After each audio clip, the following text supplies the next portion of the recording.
All right. Good morning, everyone. Thank you so much for joining us on episode 94 of Blowback, Exposing Imperial Decline. We have our full panel with us. I've got Ben Toth from Page Hungary, Ian Kummer from Moscow, Carlo Parcelli from DC. I'm Billy Bob on the West Coast. We've got our special guest this morning is Imanoil Theordorescu. I think I might have butchered that a little bit.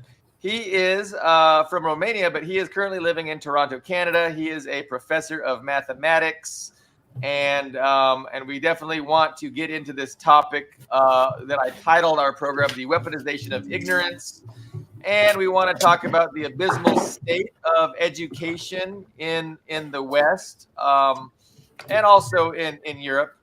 But I think to present this topic, I just want to kind of give the context. The context, and the context that I always like to go to is the context of class struggle and the idea that under capitalism, where the means of production are privately owned, you have a division among society between the interests of the ownership class and the interests of the working class. So these two classes struggle to control the political system and the government. And one of the weapons that the ownership class has at their disposal to maintain political control is definitely the weaponization of ignorance and the dumbing down of the masses and keeping them uninformed and disenfranchised from the political system. And so this, to me, is the only logical and rational way to approach the topic of ignorance, and it kind of explains the dismal state of affairs of the Western education system. I think it's by design, and it's not through it's not an accident, right? It's not an accident. There's not a will to create an informed, intelligent citizenry that understands what's going on. That's not in the interest of the ownership class. But so there's a couple ways in which they maintain this ignorance that I've listed up and we can talk about, but I definitely don't want to monopolize. And I'm wondering if, as I'm talking, anybody has some thoughts that they would like to interject, or I could keep talking. Keeping talking is fine. I wish I knew the topic was beforehand, because I could have at least talked to my parents on this, because they're from higher and lower education spheres, and they complain about what's been going on for the last 20, 30 years within Hungary, the post-Soviet sphere, which was a really good. And I think Imanoil has some thoughts on this too, so I'd love to hear from you. Yeah, from me. If you're able, Imanoil, that would be great. Well, I can try. I stopped speaking in front of an audience in 2021 in March, when they fired me. So you can look that up online, what that was about. I don't know. It's probably, I'm afraid, maybe the age. I hear if it's not your first language, you kind of lose it later. So whatever happens is not going very well lately. So I'm not sure how well I'll be doing today. In any case, let me say that, I hope I won't be completely disappointing today. I normally, like most people, I like to listen to what they say. For example, Mr. Toth, if I say his name correctly, I don't know how that H is supposed to be pronounced or not, or whatever the accent of his name. But in any case, so when I graduated from university in '88, my first 2 years till 1990 was in a city, Oradea, which I think is called Vorodi in Hungarian, which is about 12 kilometers away from the border.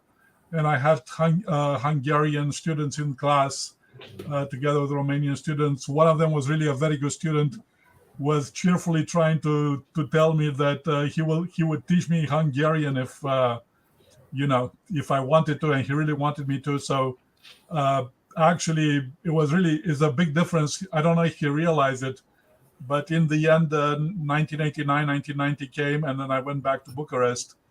And I was in the engineering school for 5 years there before crossing the Atlantic to go to school in the US, in Kansas to be precise. Now, one thing I would say is that, it's not an imputation to anybody here or even outside, because there are very many things to talk about and very important. But one thing I don't hear is nothing about this Eastern Europe. What was it like before? We really don't know. From the point of view of my country, all the neighbors around are Slavic, and that means we're lucky if we understand 3 or 4 words based on the linguistic influence. And if we add the Hungarian, which is related to Finnish in Europe, and we don't understand the word, I don't know how hard Romanian is for them, but apparently they do well with foreign languages anyway. So the thing is, back then, before 1988, we sometimes watched TV around.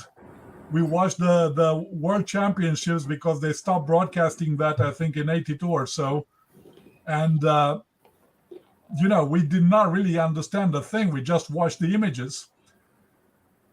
So therefore, we had basically no idea what was going on, except in Bucharest, for example, we could see that on the Bulgarian TV. It was a lot of food.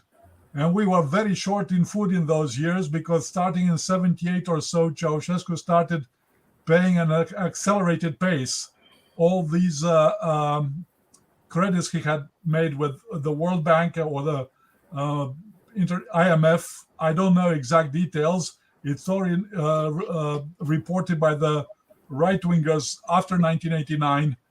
The thing is that for about 11 years, we paid $21 billion back for some loans that totaled reportedly 11 billion. And they were reported as paid in March 1989. But after that, the situation didn't get better with food and heating and other things, maybe because they were now raising currency to, replenish the treasury. We were never explained what was going on there. But it was very, very tough years. And I don't want to tell you, I have no intention of comparing with life of people in places like, North Korea, Iran, Cuba, whatever. No, it wasn't. I can't imagine, even without knowing their details. It wasn't as bad, but it was bad. It was really tough. Not having the heat, not having, baby milk for certain people in certain situations. It wasn't in my family, but there were really, really bad conditions. On top of that, I don't think the leadership was very skilled. As I tell you, I don't know in how many socialist countries, the leaders did something like ours did. For example, so Ceausescu, quite well known back then for being unorthodox. We can say now, it looks like the torch has passed to Hungary these days. They are the unorthodox ones today. Okay, well, the wheel of life is turning. But the point is, this guy was originally a peasant, apparently smart, but not very educated. Never mind that. But his wife, reportedly about the same education level, like 4th grade, 8th grade, somewhere in that range. Now, she gradually became at some point world-renowned scientist in chemistry. Now, whoever was writing,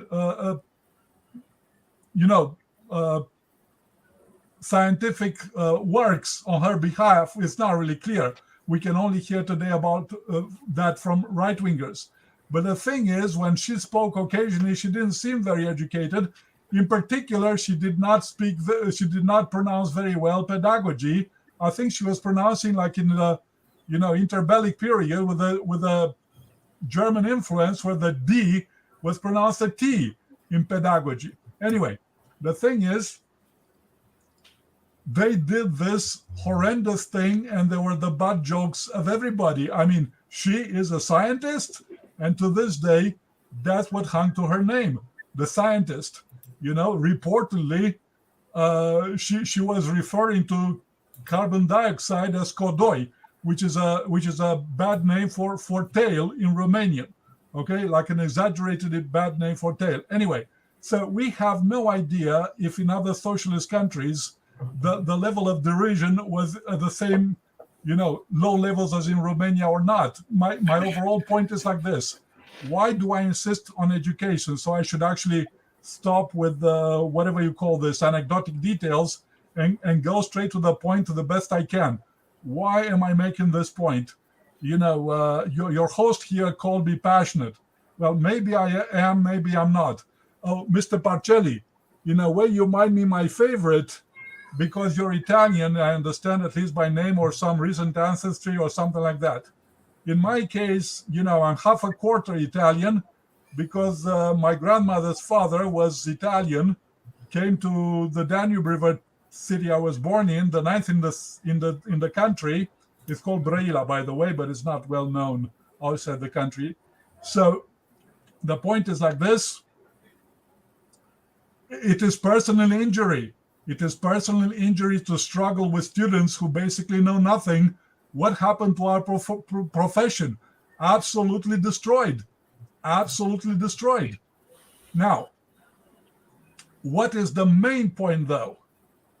In my opinion, limited experience as I might have, and I do have limited experience with real world, the population cannot defend itself, politically speaking. In other words, not being schooled, they are essentially unable to talk back to authorities.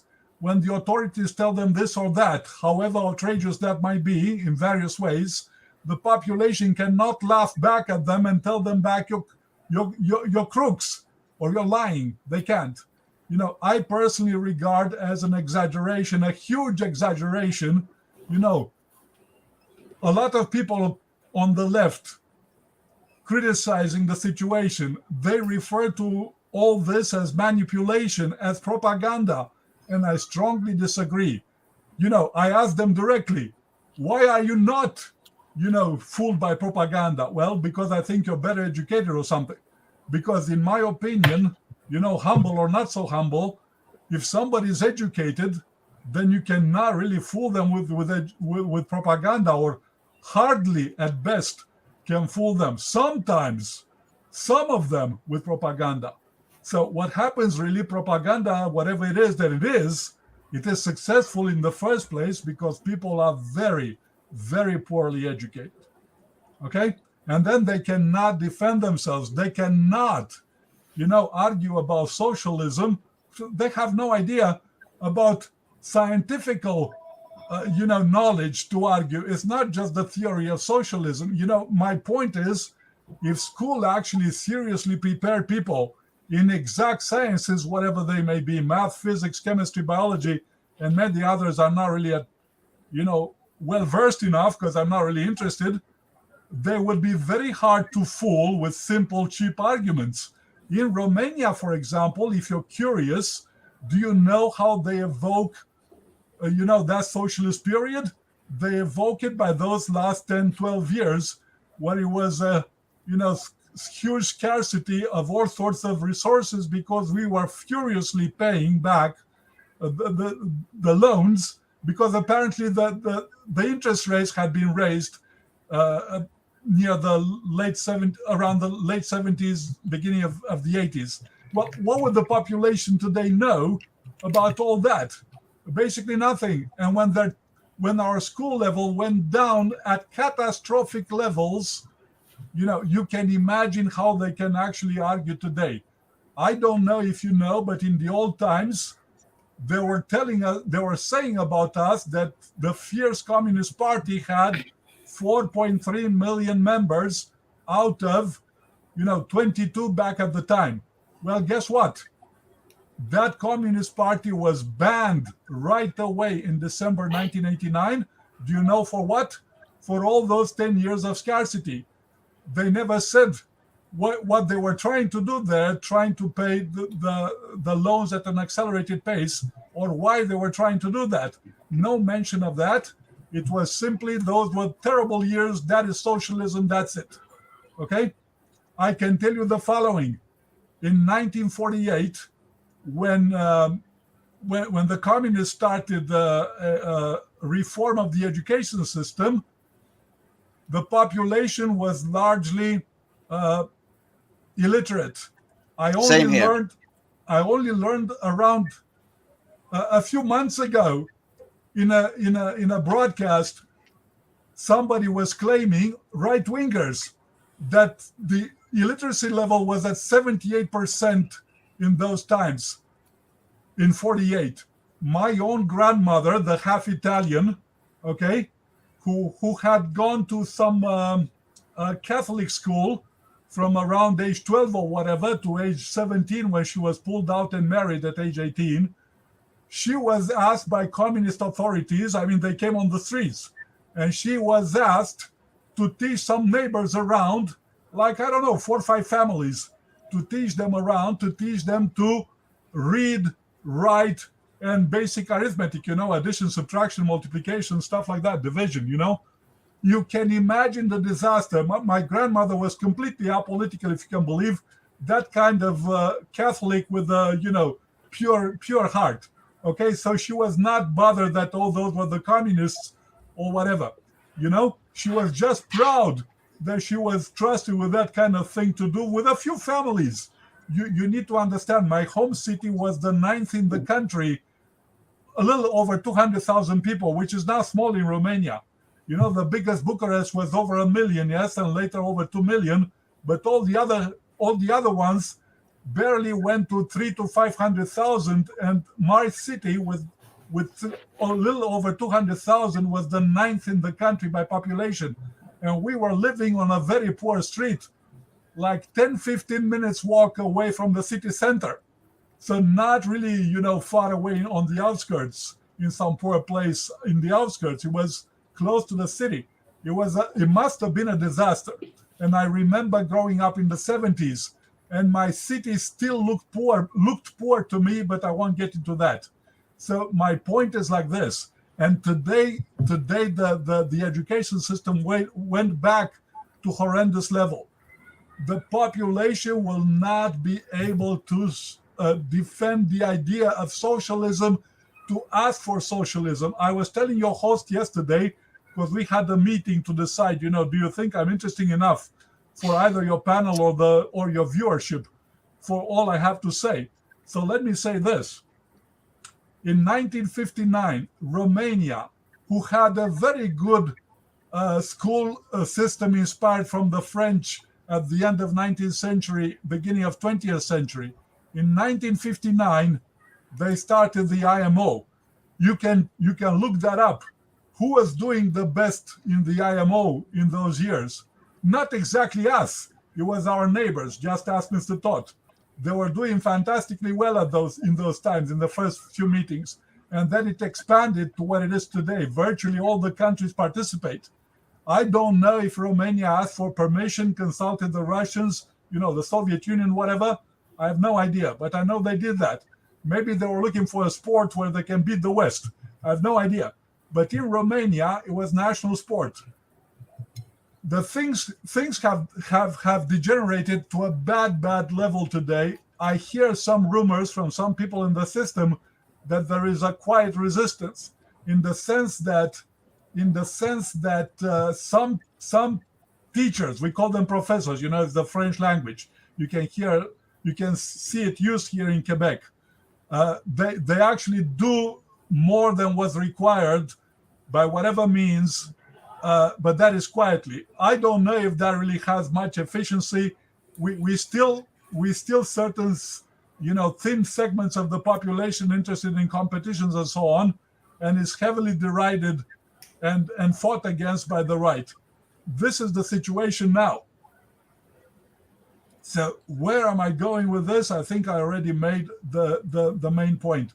The population in Romania is completely oblivious, basically, now to what went before. These supposed teachers that resist, they're actually on their way out. In 89, I was just starting my profession. Now I'm 5 years away from retirement.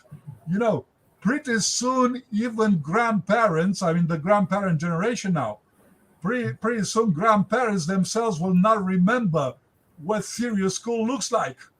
They won't remember. There will be no witnesses left. Maybe some books nobody looks at. Okay? So let me try to wind this down a bit and maybe leave it to other people. But I will try to outline a certain, path that I may get on a little bit today when I get my turn again to say something. I would like to, I prepared a bunch of videos to show you that the situation is international. I don't know if I be able today to share the screen just a little bit. I'm not going to show much of any of the videos, just how they start. You may get the idea of what's inside by just watching 5 seconds or 10 seconds of that video. So is that okay? Of course. Yeah. You can hit the present button and we can put it on screen. Yeah, I can try. So right now, I will start with this article. Mr. Toth, one of your, is not correctly said, compatriots, you will be what? Anyway, Hungarian ethnics from Romania. Okay, where is I have a bit of problem. Let's see, where's the button for is present? Okay, I don't. Yep, the middle one. Present share screen. I guess I'm trying to share the screen. And I'm trying to share the screen, 2 monitors. Yes, I'm using 2 monitors. Okay, I'm trying. So I'm selecting the window now, see if I'm capable. Yeah, here it is. So do you see this article? You can see his Hungarian, Imanoil Theordorescu, or something like that. Yep. And he says, I was a professor for a semester, and that was enough. And he's talking about university level. So he's a linguist. He is married to a lady who was an Italian professor at the time in university. And at some point, she was supposed to teach a Latin course. And his wife was not really specializing in Latin, but she's an Italian professor. And therefore, he takes over as a linguist. He was better qualified. And here's the article that summarizes his experience. I was a professor for a semester, and I had enough of it. Okay? So he starts here by saying he hesitated for a long time until he decided to write his text, and probably he would have never done it if he had not gone through a starting experience. And then he starts talking about a long list of scary things that you would not believe could happen in a university today in Romania, or maybe in other places too, because I don't really know the whole thing. Here's the point. We had in university and elsewhere mostly right-winger professors before 1989. They were really the better professors as far as I can tell. No offense. I was a left-winger, but I wasn't talking much about it. Our best professors were right-wingers. Those people would have died if we had been this kind of stupid and weak, in their classes. They were already very unhappy when they caught us being less prepared for their classes for whatever reason. For example, we could have had in university, we could have had a professor that was a bit weaker or a bit, lazy or whatever. And then in the next course, we would pay by being not so prepared, like differential equations, And then the complex analysis part was a bit weak, and then we paid. And that guy, who was most likely a right-winger, never tried, to help us catch up. He would just be upset, sometimes cut the class in half, and move on the next encounter with other things. So sometimes that was the scary experience. They were horrified when we were not properly prepared. Well, if they had lived to see this disaster, I don't know what they would have said. Okay. Yeah, So, that's wait a second now. So this was the article. I'll try to provide the links later. Then all right. The next point is, I guess, do you see that I changed the tab? Yeah, let me add it. So this is a historian who got his PhD in history at Ohio University. Okay, his name is Mircea Platon, as I can see, that Greek name. And he wrote a book during the COVID times about the deschooling of Romania. Do you see here, deschooling of Romania, step by step? This was an expression that our German president, Mr. Klaus Johannes, used in his, when he campaigned for becoming a president, that step by step he will improve Romania because he was a German and he was serious, and Romanians kind of agree with that. You should see one important thing he says there is the following, that Romania has signed in the documents when getting the loans from the IMF and from the World Bank, but I'm not talking about the loans before 89, about the loans after that. I told you earlier we paid 21 billions reportedly for a loan of 11. Today, the debt of Romania is something like way over 100 billion, more like 150 to 200 billion. Nobody talks, about how it's going to be paid or what the point is about having that debt when they would acknowledge that that's never been paid.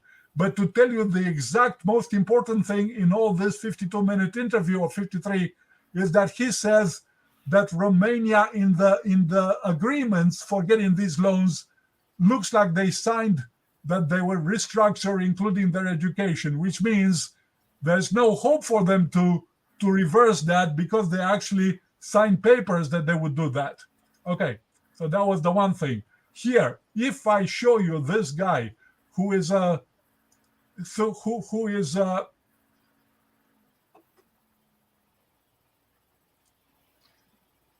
You can turn on the volume by. If you turn it up, we can hear it. But you can just tell us about it too. I can tell you briefly. My intention was to provide these links for this episode, and people can see it later. But of course, I'm trying to briefly show what this is about. So what is here? You saw that screenshot in the beginning. That is an American Iranian telling people that he moved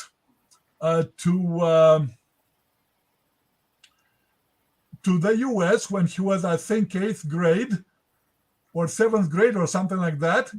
And he was tested and ranked as 12th grade.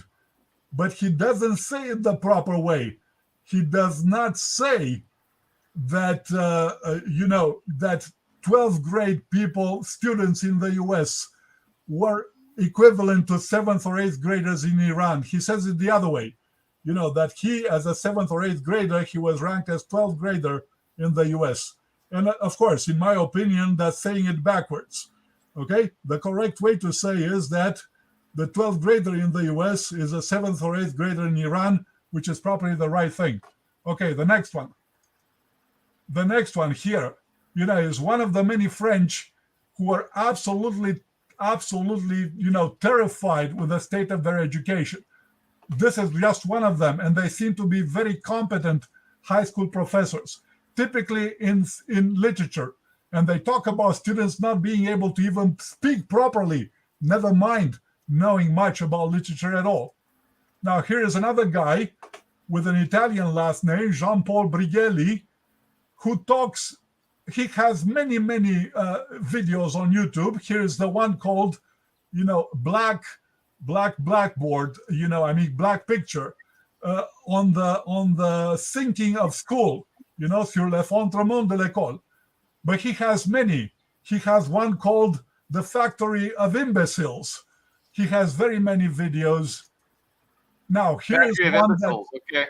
Let me say this one really burst out from the very few seconds. This guy is a German scientist, is a physicist, and for some reason he decides to make this episode about education that is absolutely incredible. So tell me, please, where is this button I need to try to use to turn up the volume? Right here. Well, shoot, you can't see where I'm pointing. So we're the little play, and then the fast forward, and then right next to that is a volume button. If you hit play on it. If you hit play and we can't hear it, then it might have been an earlier setting. On my computer, I can try to turn it up to 100%. Okay? It might work. And here is already 100%, as you can see. Yeah, if you hit play and we still can't hear it, then it might have been while you were sharing, you have to click also share audio. But let's see. Hit play. That's why. Yeah, if you can hear that, because we can't. Yeah, tell me please, where is that button again? It was in the sharing, so we can. If you stop sharing, I can remove your sharing. If you'd like to stop sharing and present again, then there's a little toggle at the bottom when you share the screen saying also share audio. Yeah, please interrupt because I'm not sure I'm going to get to do this fast enough. Well, I mean, I think I need to tell you then what this guy says. This guy is a scientist, is a physicist, and he mostly complains for 10 minutes about students in university not being able to do percentages. You know, not being able to do percentages, if you can believe it. This is a scientist, is an astrophysicist, and is talking about students not being able to do percentages in university at the time. And this is another German lady who was a scientist and turned to teaching, and you can see there some comments. The students are saying, yes, but she is friendly and she knows her stuff. And you can understand from there that the point is that not most teachers know what they're talking about, even in the view of the students. On the other hand, if you hear the comment from the grown-ups in this video, do you know what they impute to her? Well, but she is not well versed in pedagogy. And this is the big way they cheat in all this discussion and quarrel. They insist fraudulently on ways to teach. They always insist on, but they don't know how to teach it. And what they hide, what they obscure, is that the academic content, that the scientific content of the classes has gone down to incredibly low levels. And this is not good for that working class of the many. They will not be able to defend their point of view, their status. They will not be able to do it. I found from Italians this video. This is not an academic. This is kind of an amateur. This is kind of a low-level entrepreneur. But if you see how he starts, just see it. You're no longer sharing to us. Oh, yeah.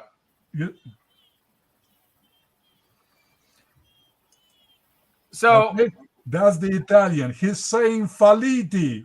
That means, falliment. That means, what is that? Bankruptcy, bankrupt people.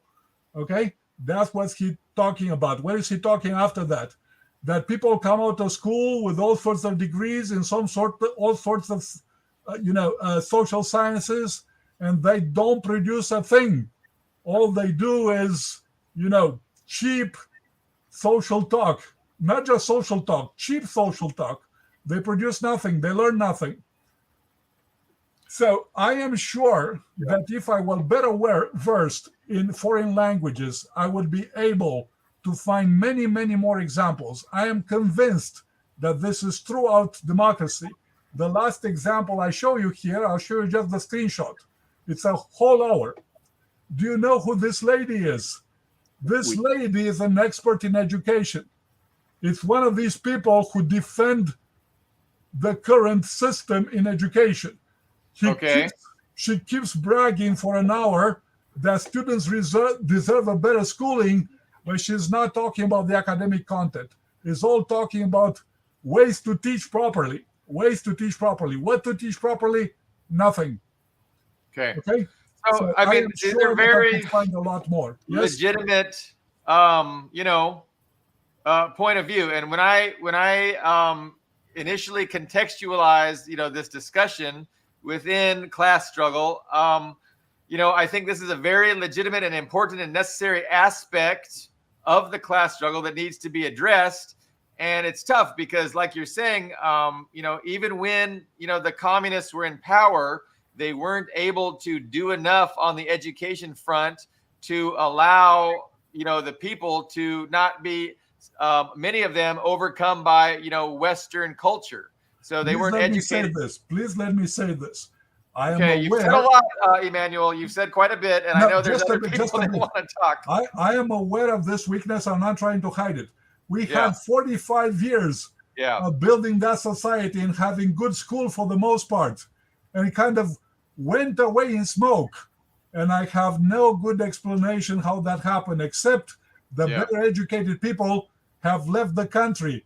It was during the Syrian war that they were pointing out that according to the CIA, Romania was number 2 in the world for emigration by percentage of population, and we had no war on our territory. Number 2 after Syria. So apparently, the better educated people, whether they were left or right wingers, they left. Yeah. And we've definitely discussed that on this program in the past. You know, we talk about the brain drain, and we talk about how the United States, does a good job of impoverishing other countries, and then all the affluent people, the people that have means, the educated people, they leave their countries and they come here, and that benefits the United States, and it also is detrimental to those countries that they leave from. But again, I see all this within the context of class struggle, and the question is, what can we do about it? And what are the implications of what you're pointing out? Because everybody agrees you're pointing out legitimate issues, but the question is, what do these issues mean, and how can we overcome them? So, Carlo, could you invite more people who could address this problem, and possibly international people? Everybody speaks English, so why not have some guests from non-English speaking countries to see what the situation is over there? Well, I'm pretty sure it's exactly as you described. But Carlo, here there's no clearer example of class struggle being involved in this than the Vietnam War. After the Vietnam War, education in this country took a nosedive. People like me, who never intended to go to university, ended up in university so I wouldn't be drafted. Now, I had my own problems with that. But after that, and my wife will attest to this, she's older than one of her younger brothers. And when she went to the same high school, it was very educational. In fact, it was utterly open to all kinds of thought. It was enlightened. By the time her brother got there, 10 years later, it was fraught with drugs. The education was dirt poor, and that was because people became afraid. The elite became afraid, as Billy Bob would attest to, because people were becoming educated during the Vietnam War. They were beginning to think for themselves. You had the Gulf of Tonkin, you had Dien Bien Phu, you had the Tet Offensive, and it was all impacting on them. And so a lot of people like me who would have never gone to university ended up in university, and we broadened our horizons. The other thing I want to add, though, and this is a little contradistinct, as Noam Chomsky points out, that the people who are the worst offenders, who are the most right-wing, who are, in a sense, the most people in the know, who feign a kind of ignorance to foster their inhumanity, are the elites. I'll give you one anecdote. I have a friend of mine who was in a tenure-track position at Yale in the classics. Elites of the academia, yeah. And he left. He gave up the tenure-track position because the rest of the department, he was a political leftist, and he and I did research together for the Texas Observer and other newspapers like that.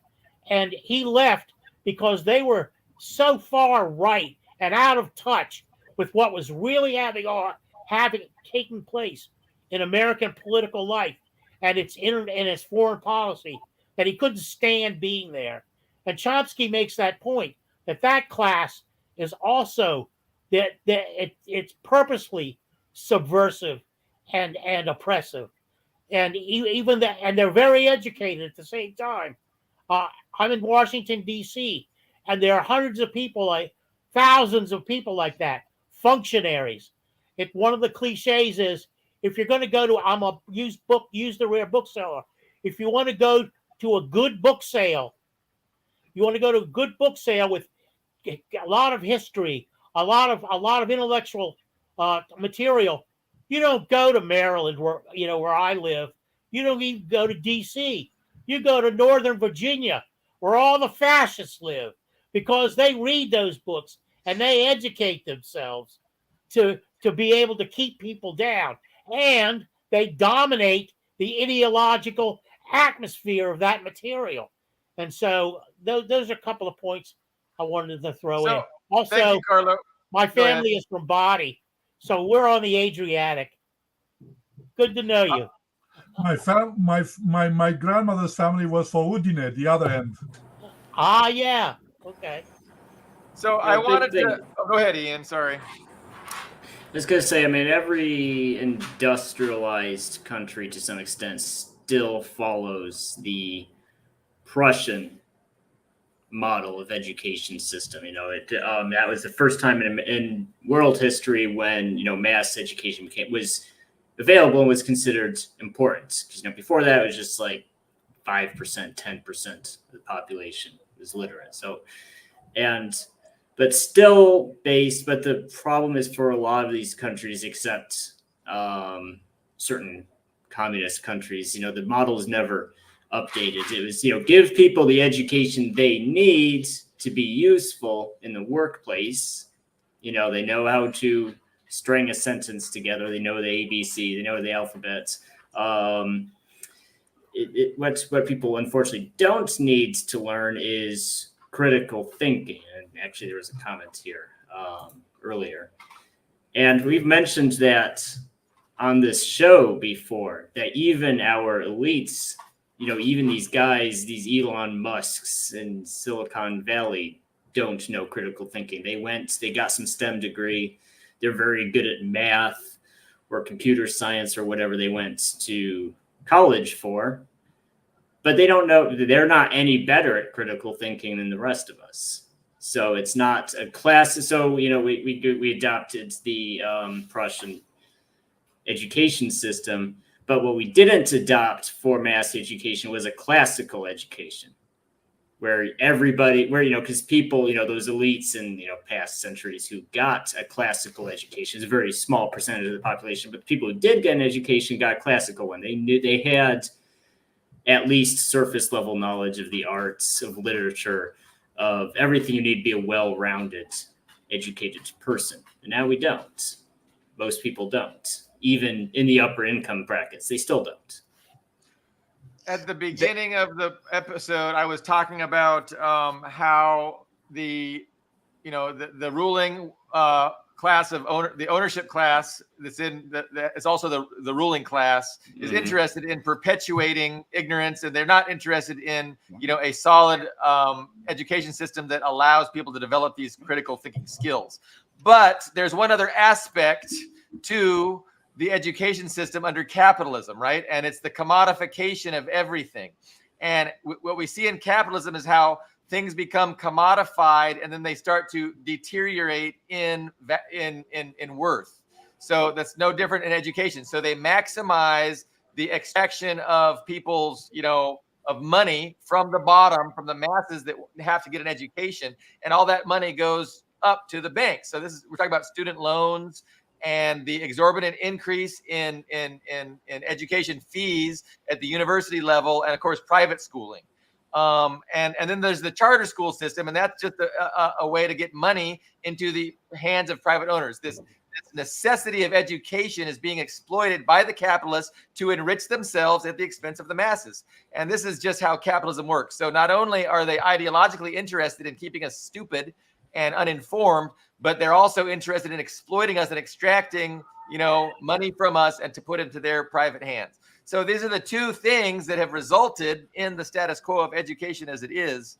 Can I add to that? But a bit of Eastern European color, because from Carlo we heard the Western story, which is the 60s basically. The people, I mean, it was a crisis. People coming back in body bags. People started to question the narrative, and academia was a fertile ground for some radicals, including Chomsky and his ilk. Before that all got pretty much co-opted and died out. Now the academics are the nest of reaction in the West. Now, with the East is different, because in the 1930s also, just like Mr. Theodorescu, I hope I pronounced that correctly, Imanoil said. is okay, please. Emmanuel, I'm sorry. Yeah, the education was 5 years of papal, as in Catholic education, and off you go to the field. You live in mud huts. That's 80% of the population, completely illiterate. There was some, within the cities, some artisanal work and their little, what's an inosh? Their apprentices who learned the basics, but nothing. As the 1948, the revolution, mass schooling, and not the Prussian model that Ian, but it was a method of fighting back, not just to create the industrial base for the new country to build everything, but also an ideological study. And what the main difference that I think Billy Bob touched on, commodification, was the consumption was social. It really wasn't individual. That's the main difference. When I was a kid, walking around in the neck of my dad, taken around, people got Pravda from the East and Financial Times from London, right? And they went to, the garages, had a few beers with the lads, or just the chess around the tables. There was these social groupings where they digested it all. And I swear they were welders and bricklayers, like with proper critical thinking skills. So that's another thing I don't think it's something that's, a very nice individual skill, that you create by, learning the multiplication tables or learning classical logic. It comes from this social existence of questioning, which was very, very strong, and it's completely gone. That's what's gone in the way of complete individual conformity. We have a very highly skilled, still somewhat, some world famous names in there, Magyar Tudományos Akadémia, the Hungarian Academy of Sciences. When it came to some big questions in the world, which includes Ukraine, it includes COVID, we don't need to go into detail, they were lockstep exactly the same as the West. Zero critical skills were exhibited in the highest trained Hungarians. So I would kind of divorce this sort of formal training to a well-rounded, cultured individual, as Andrei Martyanov likes to say, because Russia famously divorced the Bologna method, this sort of Western PhD, MD, all that shit, and going back to the classic Soviet system of specialists, where you get an all-rounded education from top to bottom, which includes the humanities, the hard sciences, and everything. So a bunch of points. I hope I kind of, I did an okay job of. No, I appreciate that. I have some bullet points I'd like to list and talk about one specific one. But before I do that, does Ian you have some thoughts? Well, I have a question for everybody, but maybe do the bullet points first, because I do have a question. So these were just specific ways I was brainstorming about how they, how they manipulate and control the education system, and essentially it's how they keep people uninformed and disenfranchised. It's through obviously controlling the curriculums in the institutions, and through the donor class, and through the promoting of people who have the correct ideology. They become the deans, they determine the curriculum, and they're all dependent on the private donorship class, who of course are all of the same ideology. But let's see. So in the media also, they promote experts, right? So they talk about an expert. So they'll bring on an expert, but they pick and choose their experts. And so the expert that gets presented before everyone obviously is vetted and is saying the right thing. And there's going to be experts in that same field that have totally oppositional opinions and maybe the correct opinions, but they get to pick and choose the expert that they present. And then they control the topics of discussion. So the media really helps to control the topics of discussion. But as we've seen from our friend Gabriel Rockhill, they also, control the topics of discussion through, like we see at the Frankfurt School and the French School of Critical Theory. They kind of determine what kinds of ideas get discussed.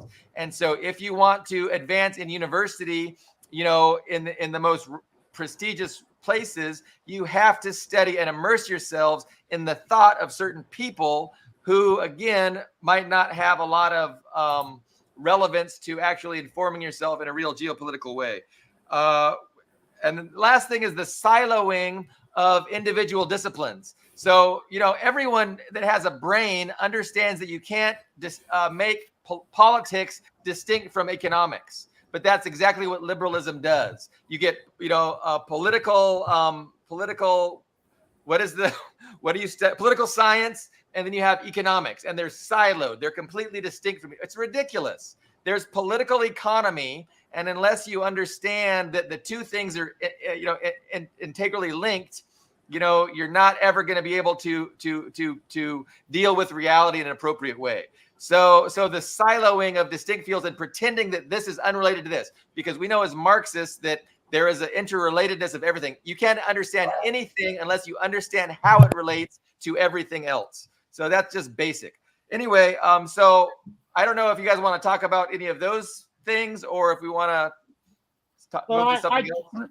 I just want to say, we disagree on Rock Hill. Right, we do. And he's absolutely wrong. Okay. I mean, that's not the way. The CIA did not use the Frankfurt School. They did not infiltrate our universities with the Frankfurt School. The Frankfurt School infiltrated because their ideas are interesting and thought-provoking. And that's all it comes down to. Nothing more than that. Rock Hill's just... Sure, but you should also read those ideas, what they oppose to, what they arose in opposition to, and you never get around to doing that. A tiny fraction of what they're against. In fact, to the larger 99% of it is humanitarian. It's a humanitarian impulses at the deepest level. Read Walter Benjamin. We can move on, Carlo. We don't we don't need to be bogged down by this. But you guys want to always move on, but you don't know what you're talking about. That's fair. When it comes to the Frankfurt School, you don't know. Disagree. It's Rock Hill is reverse engineering the whole thing for his reputation because he's made a stupid reputation on criticizing. Look, I got a call from a friend of mine. I hadn't talked to him in years. He's a rare map guy. And he brought it up out of the blue. He said, have you been listening to this guy, Rock Hill? What a lying piece of shit. This guy has, and he has no content in his articles. He ranted for a half hour about how stupid the position was. He's thoroughly versed in the Frankfurt School. Believe me. Yeah. So he's invested. All right. I want to hear Ian's question. I don't want to hear that anymore. Unless you know what you're talking about, don't cite Rock Hill because he doesn't know what he's just a gangster. He's trying to make a name for himself. Question. There's no have you read his articles? There's no context in his articles for what he's alleging. Nothing. Okay. It's all surface. Ian, you had a question. Christ. Yes. So based on this 50-minute conversation between several people about education and what's effectively in much of the world a failure of mass education to teach critical thinking, to teach people to effectively be a good citizen. That raises me to ask, is even the concept of is a democracy even a sustainable or workable system of government? Because when the first those first classic city states started, it was just the ownership class. It was literally just 300, 400 landowners debating what's the most pragmatic decision. And if you're a landowner, let me just finish. So if you're a landowner, you have a pragmatic interest. If you vote to go to war and you lose the war, then your plantation gets burned down. So there's a practical reason for those people to think carefully before casting their votes. Now, I would say in the USA specifically, neither side says, well, we need to educate people so they make a good decision at the ballot box. No one says that. Neither side says that. What it is a head count. They go to each group of Americans to try to outnumber the other side. Ian, why do you hate democracy? I do hate democracy. Why don't you move to Russia? If you don't like it here, move to Russia. Go to Russia. Go move to Russia, right? Because, it is a head. If you really think about it, And the United States is 51% women and 49% men. So if women all vote the same way, hypothetically, they would always win. One ethnic group's bigger than a different ethnic group. All it is a head count. You're just getting these my blocks. wife not to vote that way. Yeah, exactly. You get these blocks of voters based on their physical attributes. Say vote for our guy, vote red, vote blue. No one's voting for policy. It's been a very long time before anyone gave a crap about policy. So that's my question for everyone: is based on what we've talked about with education, is democracy even a workable system? Well, I have thoughts, but I don't. Let's get Imanoil back in. Yeah. I have another Eastern European perspective, but I want to hear Imanoil too. Well, I'll be brief, of course. The short answer is, of course. You got to know me a little better today, okay? That's how I am. Okay, so as brief as I can. The short answer is I don't know. My point is as follows.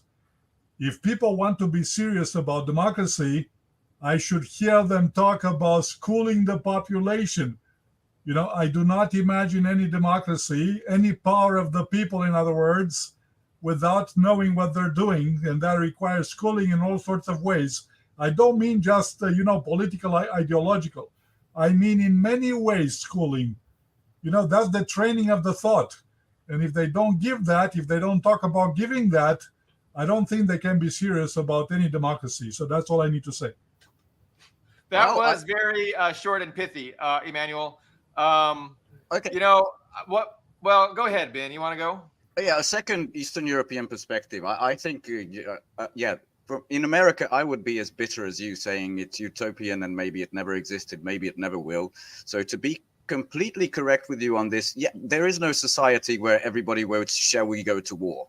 That's always done by military experts, by the executive power. So there's no such thing as direct democracy at that level. But in the socialist system, especially today in China, there's something called the full process democracy, where, millions of people elect someone above them to get millions more who get to a higher level to make substantive decisions on, resource allocations. People actually practice power. Like, what does my city need? Another fucking shopping mall or like a highway system? And people actually participate in that decision. In bourgeois elections, like what the United States is used to, you never, ever had that. I know the By the People, for the People foundational document says that, but you never did.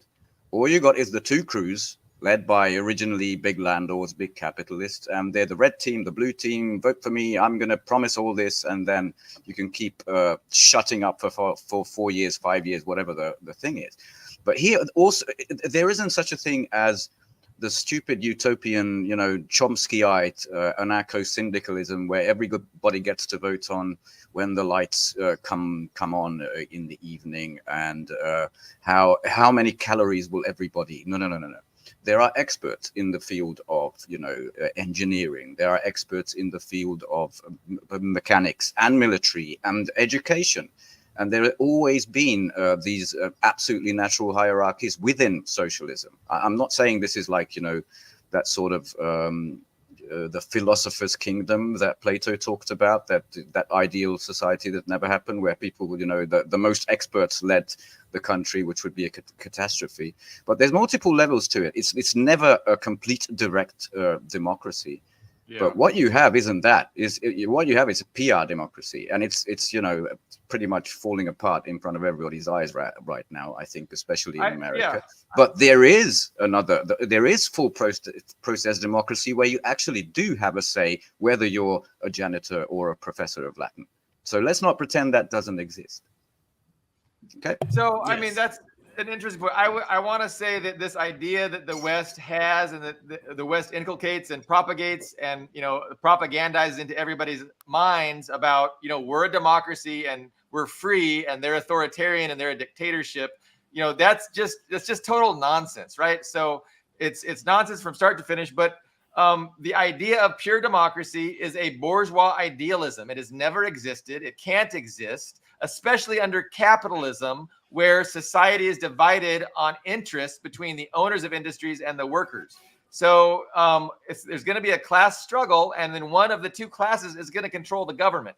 And I mean, is the government going to act and operate on behalf of the masses, or is the government going to be a representative only of the wealthy elites, the ownership class? So those are really the choices. And I think one is far superior than the other. In the West, of course, we have a dictatorship of the ownership class. And, China's different. China has a government in power that's a dictatorship of the working class. And so they repress the ownership class. They do not let the ownership class call the shots. The Communist Party calls the shots based on the best interest of the working class. And so there's really no other option available, because if you pursue pure democracy and you say, hey, we're going to just let people vote, and then guess what? That empowers the wealthy elites to buy the propaganda apparatus, to spam out their propaganda, and to confuse people, divide people, and that's what we have in the West. And so I don't know.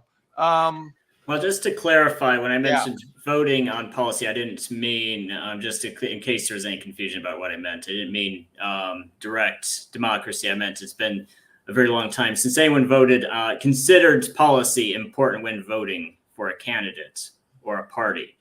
It's always it's antithetical to the U.S. system, isn't it? Very tribal. Like, I mean, Biden at one point literally said it, if you don't vote for me, you ain't black. And I think that's actually how it's considered. If you belong in a certain group, you're supposed to vote for that corresponding candidate. So it's just like, at that point, it's not even a democracy. It's just a head count.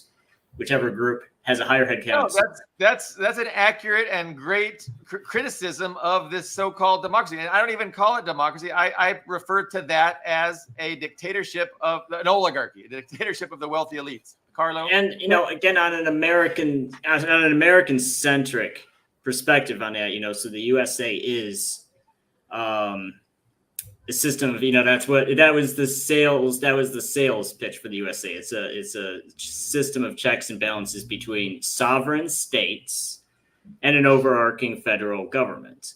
And I'll just bring up abortion. I'm not arguing for or against abortion. I don't want to get dragged down that rabbit hole, but I'll bring it up as an example. After Roe versus Wade was struck down by the Supreme Court, I posted, they know that I agree with that decision. The reason why I agree with that decision is because we have sovereign states that did not change. States still have states' rights. It's up to your state legislature to argue about what they think the law should be and make it for that state. And what was interesting about that is both sides were ripping my head off over it. You had the anti-abortion crowd saying, no, it needs to be banned everywhere. Then the pro-abortion when the billionaires own the politicians, own both political parties, and own all the media platforms, how is anybody sovereign? So that's what I'm saying. It's to frame things like a constitutional way, in a legal way, in a sovereign way is not true, because it ignores the reality of oligarchy.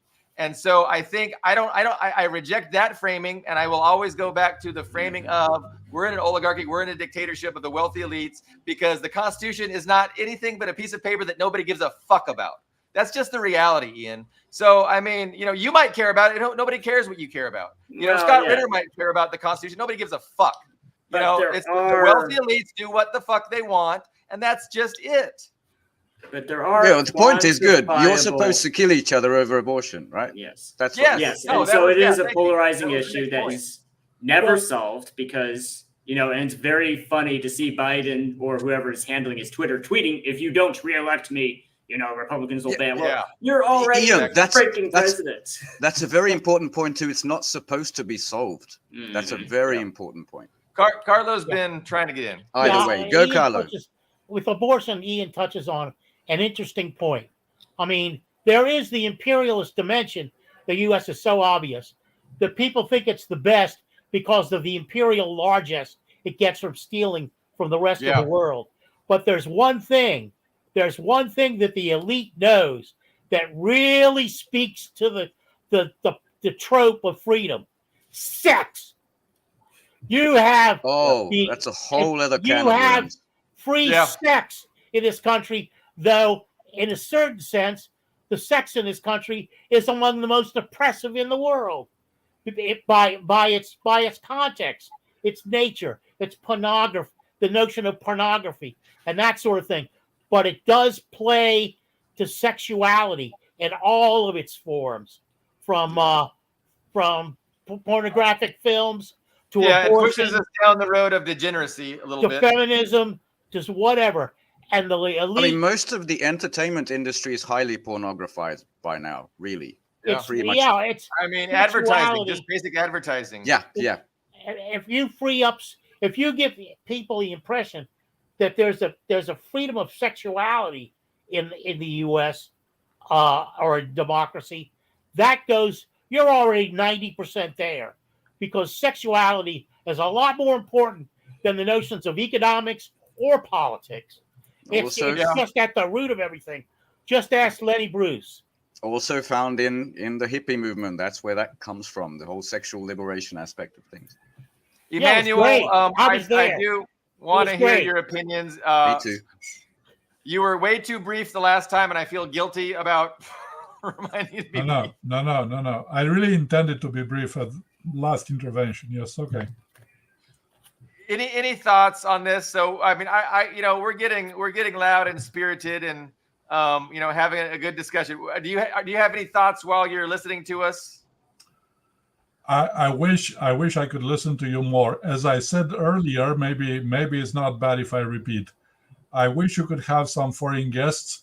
Yeah. I wish we heard more about what happened before 1989 in the socialist bloc, because we know very little about it.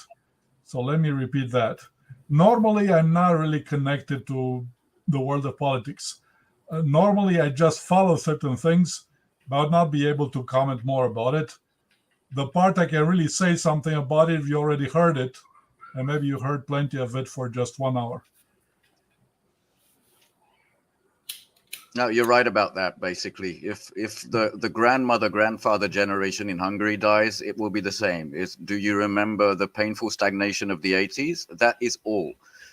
Even though there's still remnants around us, and there's people who tear up, properly still tear up of how good life was. Go ahead. Just a second. Not do you remember the painful times of the 80s?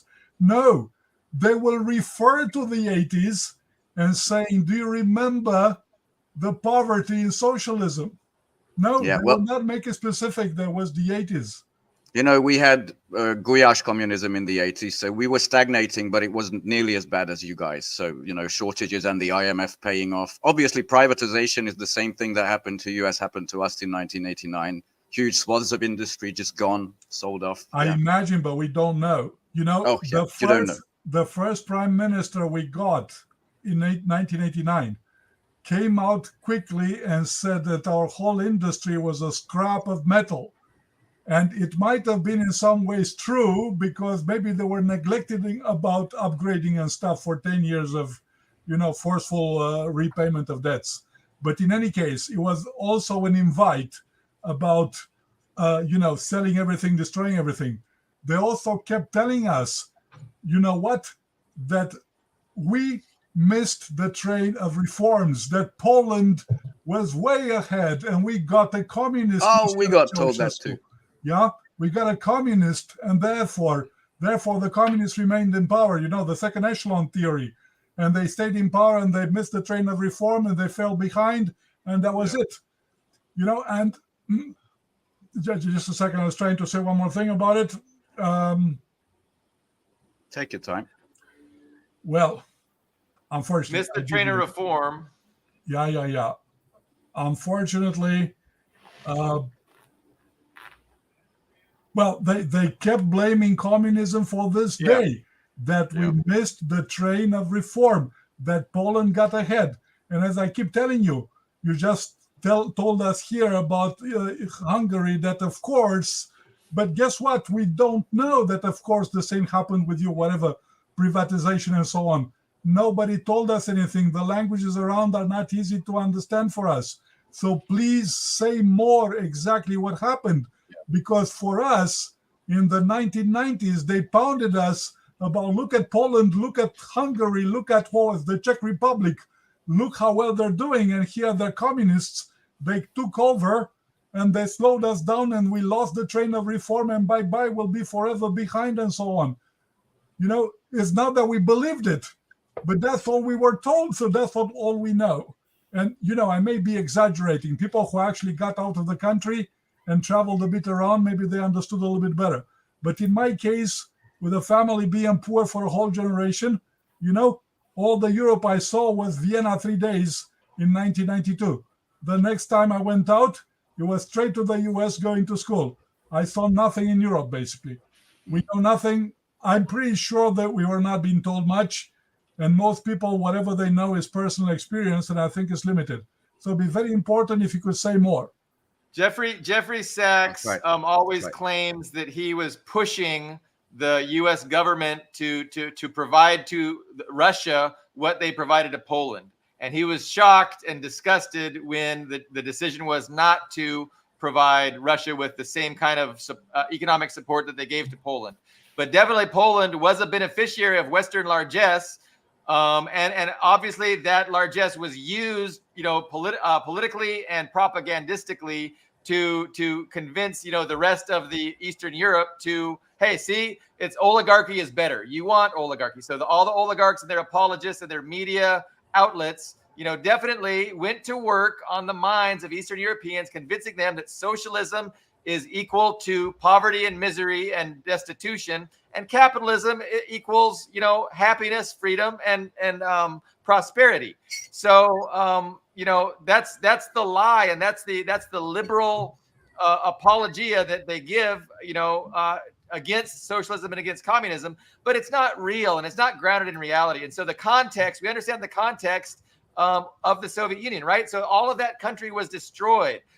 The United States accounted for half the global economy following World War II, and the Soviet Union and all of Eastern Europe was totally devastated, destroyed, and with very few, economic and financial resources. Plus, they were under an embargo by the wealthy West, and so they struggled. And there was incompetence and there was corruption, but there's also incompetence and corruption in the wealthy West that was the true beneficiary of the sacrifice of the Chinese communists and the Soviet communists. So if you understand the context, and who's our friend Ben that really does great, talks about the plastic bags, how they sold their soul for plastic bags. Another guy who says, blue jeans and plastic bags. Yeah. Because that's how the revolution was sold. He died in Turkey. He died in Turkey. Oh, Andrei Blicek. Andrei Blicek, yes. Andrei Blicek is a great, author, and he's written extensively about this paradigm, about how the Western culture was used to get people to oppose their own best interests, and how it, turned people's minds inside out and got them to worship these Western symbols of, plastic shopping bags instead of the great art they had and access to and things like that. But I'm ranting a little bit. Oh, good. It was a big. Go ahead. I saw a great description in a post I was reading a while back. So when the Warsaw Pact dissolved and the Soviet Union dissolved, the big selling point to Eastern Europe was that, all these countries, Kazakhstan, Belarus, Ukraine, Czechia, all those countries can be like France. And it's just the Soviets, it's those bad Russians holding you back. Every one of those countries, Georgia can be the new France. It can develop and have the industry and the exports of France. But the problem with that promise, even before it even became a question of delivering that promise, is that there's already a France. There's already a Germany. They don't need, the European Union does not need two Frances. They don't need two Germanys. They don't need these countries becoming economic competition. Of course not. So what ended up happening instead is that their industry was dismantled, and they're just a source of cheap labor migrants. So it's almost a case of internal migration when you have one economic block. It's basically resources internal. Get raped. Yep. So it's just deindustrial. So those smaller countries end up. So basically, and actually, I had a discussion with this with an Italian friend recently, and the way she described. Whoops, I did not mean to do that. Italy is that place where you can get Russian wages and pay American prices. Somewhat literally true, because they have that. They're in the Eurozone. So they're paying the same prices as people in France, but with half the wages. It's one thing if you're in your own economic bloc, you can have your currency and your cost of living be basically whatever you want it to be, because it's a closed circuit. But when it's a shared economy with very rich countries, rich on paper countries, and very poor countries, they're just, so you have outward migrations. You see population of decline. Poland only had a little population decline, but the rest were much worse, 15-20% population decline from younger people leaving the country because there's just no jobs. They're import rather than export economies, so they're taking in these expensive imports from Western Europe and having to pay for them on local wages, which are terrible. And of course, there's other methods of exploitation too. When you get into child adoption, surrogacy, or the organ industry. It gets very bad the deeper trafficking. you look into it. Yes. Do you know what's eerie and scary about this? I found during the first year of the SMO, so 2022, I don't know where it is now, like this slideshow done by the EU of the promises made to when you join the EU, you will vacation on the Riviera. You will have the retirement home of a Spanish, nice Mediterranean home. It's the same thing that we were told in the 90s. We will have these beautiful competitive Euro salaries, and it will be the life of you can't even dream. And this whole PR, this whole thing fell apart. As you said, the population completely went to wash the dishes in the West. But even the propped up shit that was there to glean, to be beautiful and shiny, which was Germany, has now caught up to us in decay, in deindustrialization. It went the other way around. We said our roads are going to look like theirs. And, well, the other way around, but it turned out to be true. Yeah, our roads, US roads look as bad as our roads do today. So, yeah. How far are the people of Western Europe going to allow themselves to be sacrificed? Are they going to allow themselves to be sacrificed to the extent the Ukrainians currently are? This current leadership, I don't see any chance for it. We need actual sovereign leadership to actually say, hold on, you're not going to slaughter us. I don't know who's going to stand up for that other than Mr. Orban is trying to do, but I really don't, and Mr. Fito, but that's about it. Do you see anybody else? I would say there's a big difference between active consent and passive consent.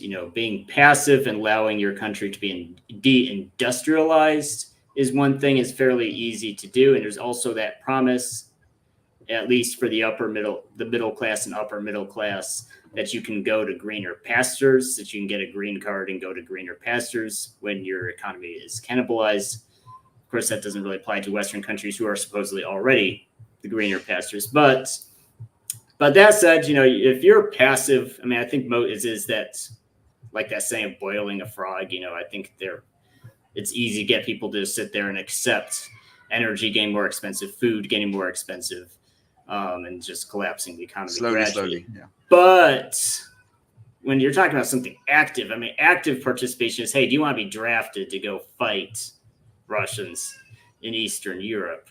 I think that's I was surprised by how much Ukrainians participated in the war. I never would have imagined. I think everybody was, if you look at the attitudes of people on both sides of the aisle, up until the SMO actually started, the general consensus was, there's not going to be a war. And even if there was a war, it'd be a quick scuffle, basically. Maybe a few hundred casualties, and then they would kiss and make up, and that would be the end of it. And I don't think anyone expected 500,000 deaths if a multi-year war. But when it comes to Western Europe, I don't see those people jumping into lining up around the block to go fight. I don't. In any country, whether it's relatively poor Eastern Europe or relatively rich Western Europe, you're talking about the immobile lower rungs of, not the cosmopolitan elite who are drafted in. And across the board, all the polls say no, fuck no. This is not something we're going to cross. Poland is allegedly creating, and even in Poland, a battalion or regiment of volunteers, right? And this is what the A battalion of volunteers, or even a regiment of volunteers, is a drop in the bucket. Though you can, yes, you can Absolutely. find 5,000 volunteers in a big enough country. It's very easy to find 5,000 Soccer volunteers, hooligans. but not 500,000. No. Yeah, that's not the same as drafting the fighting age population, you know, where even the polls say no, thank you. It is an escalation, though. I mean, it's an escalation on the side of Poland. Oh, and also they're going to start knocking down the missiles, right? Heading towards Poland, where nothing landed So- in Poland, but yes, So they there's want some to escalate. escalations going on, and we'll see. Like that was my question, really. Like, when does this escalation stop? Is it going to escalate all the way to where Western Europe's sacrificing? But I appreciate the answer, Ian. You don't think that's going to happen? I hope you're right. I hope the escalation doesn't even get that far. But yeah, if it does, I hope that's when the revolution comes and they start, disemboweling the oligarchs, because that's what needs to happen. God bless I think them. if there was enthusiasm for this idea that maybe we could have a fast conventional conflict with Russia that's fast enough so they don't escalate to nukes, and we just get the upper hand in this region that we're fighting in, and then they decide not to just take the L and not escalate it. Any opportunity for that to even conceivably work was in March, April. Not even April, like The mother of February all or sanctions, March, yeah. those first 2 months. And also we have to remember that where the Russian army is right now in eastern Ukraine, it's not easily accessible to NATO forces without a very large commitment. And there's nothing really close to those airfields in Poland. And if Poland starts shooting down projectiles from their territory, then Russia could shoot back at those launchers, and then that's just as good as because if you're going to go in and actually directly attack Russia, you need to go all in and win quickly. So it's just doing a half-assed measure of shooting down a few $500 drones. You're going to get direct retaliation back. It's better to just go all in and hope you get the upper hand in that first exchange and it doesn't escalate to nukes. But I don't. I noticed that Jesus, I hope Donald Tusk doesn't think that. 10 U.S. military bases in Finland, or is it NATO military bases in Finland? And also the world's largest base is in Romania, right? Being built, yes. Yeah. On the Black Sea coast. So the West is definitely engaged in, these measures to continue and escalate and make sure that, they don't take the L anytime soon. But meanwhile, in Ukraine, the front is deteriorating rapidly for the Ukrainian side, for the NATO side. But at the same time, you see these developments in the rear taking place. Do you know a fellow called Julian Röpke? He's a Bild reporter, right? One of those staunch Ukraine's going to win, Russia's running out of missiles. I just want to quickly share something that he posted, because when he comes around to this point, and obviously he's German, so you can see the machine translation of one of the videos of the Monday strike over Kiev, which we don't have to watch, but yeah, it got pounded. HIMARS, Patriots, everything's getting hunted.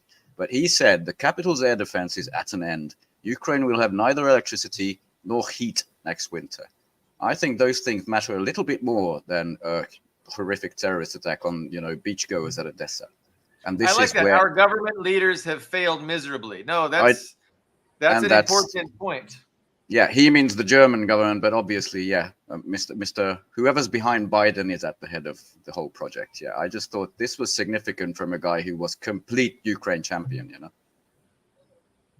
Well, since we're so far away from the education aspect of the program, what do you guys think about the notion that the hospital that was bombed is a false flag? I mean, I'm hearing it from people like Larry it was Johnson. An air defense missile. It seems like an accident that the Ukrainians did when they tried to shoot down a missile. Yeah, okay. I mean, 5 miles, like 3 kilometers away, was the Artyom, the rocket missile plant in Kiev. And a lot of the Verkhovna Rada, the parliamentary people are saying, shit, we need to move this out of the civilian areas like you should have done like 2 years ago. But yeah, it's conceivable because the air defense, the Patriot system, they just get porcupined around it in civilian areas. And every footage, the analysts who do this early say, yep, that's a I think the one that's shot by the Norwegian NASAM system, like it's almost perfectly obvious that that's what happened. You know, no tail. It wasn't like a shot or an impact of one of those big fab bombs. It's obviously a low impact air defense missile. So it was weird that Zelensky said, thank you for filming this, which I thought was illegal, like filming any impact in Ukraine. But he said that immediately. Ben, did you have more clips to share? I know. Well, you I prepared. wasn't really. This wasn't going to be a current events episode that much. I don't think. I mean, you know, we got the there US. Was the Viktor Orban interview. Yeah, I mean, the guy.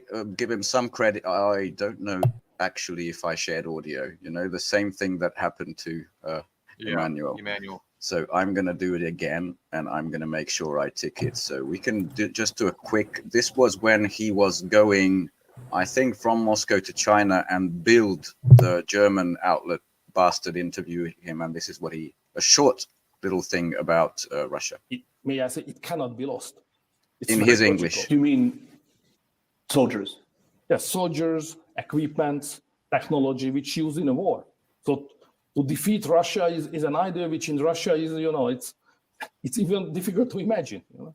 So it's the possibility that Russia will be beaten is totally out of any calculation. It is totally out of any calculation, but a lot of the people in the West, I mean, what he said later was the casualties are going to get much worse in the coming months than they were, say, last year. And also that the US has a plan of war, China has a plan of peace, and the stupid EU just follows verbatim what the US does, and they should have a sovereign policy. That's pretty much his angle. It's a good one. I don't think he's going to achieve anything, but he can say later, I tried. That's just my short Great take analysis, Ben. I totally agree with that. I watched that entire interview almost, and it was a good interview. But yeah, you summarized his approach great, and I think you're right. I don't think he's going to get anywhere with it, but he will be able to tell people, hey, I did what I could, because he's the president of the EU now is. Well, the rotating presidency, I think, of the EU Parliament is now with Hungary, so he can say he's the head of that. But, you know, immediately as he went to Moscow, all the Eurocrats, including Ursula, Michel, Borrell, all of the others said, you do not represent us, you shouldn't appease the Putin. You know, there was that chorus. Didn't he also say that he's not going to tell us what it is, but his mission continues early next week? And maybe he was talking about. I think he said that big things are coming. That he said that before he showed up in China, but right now he's, I think, already in Washington D.C. here, like from China. So yeah, he's talking to the big players directly. So Ukraine, then Russia, then China, then the U.S., and then the EU, and yeah, he's going to do what he can, and which is probably nothing. What used to be the mediation. I mean, the error of his ways, he got us into NATO. If you read that, he wrote an op-ed for Newsweek, right? Where NATO was supposed to be this alliance, a peaceful, defensive alliance, and that's what it should return to.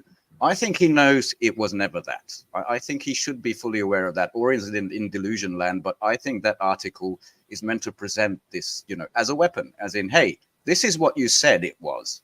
And it's pretty obvious you're being very offensive outside your own damn borders. So it's a very good, if you like, a literary weapon that he's using there. He identifies himself as a bourgeois centrist, right? I guess you would say that. He identifies himself as a Christian conservative. Okay. In the interview, you know, he was using some Marxist terminology, which I appreciated, and he was straight up, I'm a bourgeois centrist, I think is a direct quote. But, you know, so he does. Like, he represents the nationalist interest of the oligarchs in his country who understand that, you know, the overall global oligarchy class, the direction they're going isn't going to be good for his country, and so he doesn't want to sacrifice his country on the altar of the globalists. Yeah, you can say that. The new word he's been using in his new EU group, like this conservative group, is sovereigntist, which kind of works, I think, for what he means. Yeah. Imanoil, are you sure you wouldn't like to share some opinions further? Yeah, as I said, I'm not really implicated into any sort of politics. You know, it's my area of interest that, in my view, destroyed my profession. Okay. For the most part, I mean, I know there are places where they're probably still okay and don't care, but for the most part, is destroyed, and that's what I wanted to say. So, you know, if you can identify anybody that you think might make a good guess, we're definitely open to having someone come on and discuss this specific issue. If I had known anybody, I would have told you already. Okay. Yeah, no, I'll keep my eyes out, and it's a very important issue, and it's very relevant to the overall situation. You know, the geopolitical situation, the political situation, the ideological struggle, the class war. Like this is an intrinsic aspect of those big issues, and it's a big issue in itself. So I know we appreciate you joining us and sharing your thoughts and opinions. Thank you for inviting me. Yeah, no It was problem. a So guys, very interesting perspective, Manuel. That's Thank you. what I say. It's interesting because you don't hear it very much, and I'm not sure why. But other than that, you should hear it everywhere. Amen to that. so do you guys have anything else, or should we end? We're an hour and a half in. Do you want to see something nice that's just 16 seconds Yes. and kind of historic? This is the USA signing basically Leaving Niger. in Niger, yeah, being booted out. Isn't this just beautiful? All right, well, you know, sign here the same that they did to the Japanese, and then you pack off and leave. Yeah, I bet the Nigerians are going, bye-bye Yankee, go home. I hope the Yankees don't have some shenanigans planned and up their sleeve for a counter coup, et cetera. But we're definitely happy they're leaving. On that note, guys, that's a great note to end on. It's episode 94 Tuesday. We'll be back on Friday with episode 95. Thank you very much. Take care. Have a good week. Bye.